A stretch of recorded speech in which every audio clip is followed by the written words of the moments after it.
Pour nous les jeunes, ça aide pour on ne fait pas de conneries, ça aide pour plusieurs choses pour nous. Faisons notre devoir et tout qu'on a entre à faire, c'est pour gagner le paradis, voilà. Ils sont indépendants, donc nous ne pouvons pas avoir une main mise sur eux, ni un droit de regard. C'est le système qui nous empêche de les éduquer. D'autant plus, nous n'avons pas les mosquées voulues, nous n'avons pas les gens voulus.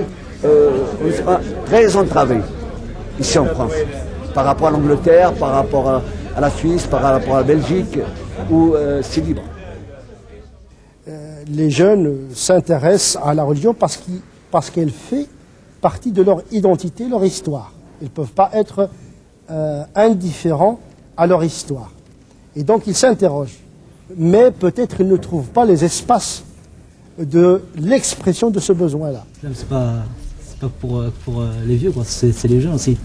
Donc ça fait qu'on se sent plus concerné, on a plus de responsabilités, on participe à ce qui se passe dans la mosquée.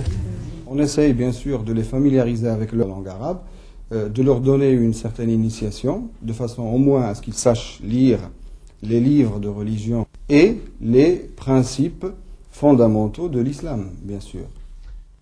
L'État finance au profit des cultes de France, des aumôniers des armées ou des prisons, des visiteurs d'hôpitaux. 100 000 enseignants sont payés par les impôts et mis à disposition de l'enseignement privé. Combien sont mis à la disposition d'un enseignement confessionnel islamique? Aucun.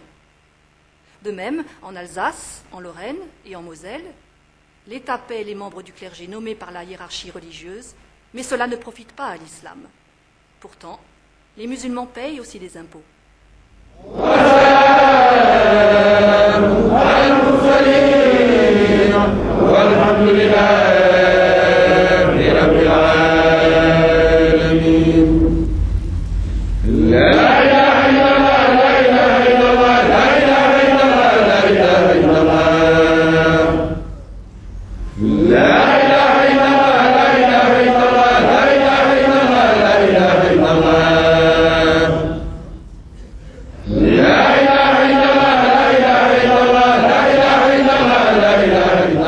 L'Association des musulmans de Libourne a été créée en 1989. Elle compte à peu près 1000 familles aujourd'hui. Mais à partir de 1993, l'Association des musulmans de Libourne ne peut pas accueillir toute la communauté de la région. C'est pour ça qu'on a décidé en 1995 que nos frères musulmans de Castillon qui créent leur propre lieu de culte. En ce moment encore, on est en train de l'aménager.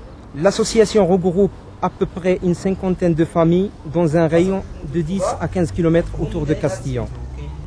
Nos activités actuelles donc sont axées sur l'apprentissage de la langue et de la culture arabe aux enfants et en même temps être actifs sur la scène locale.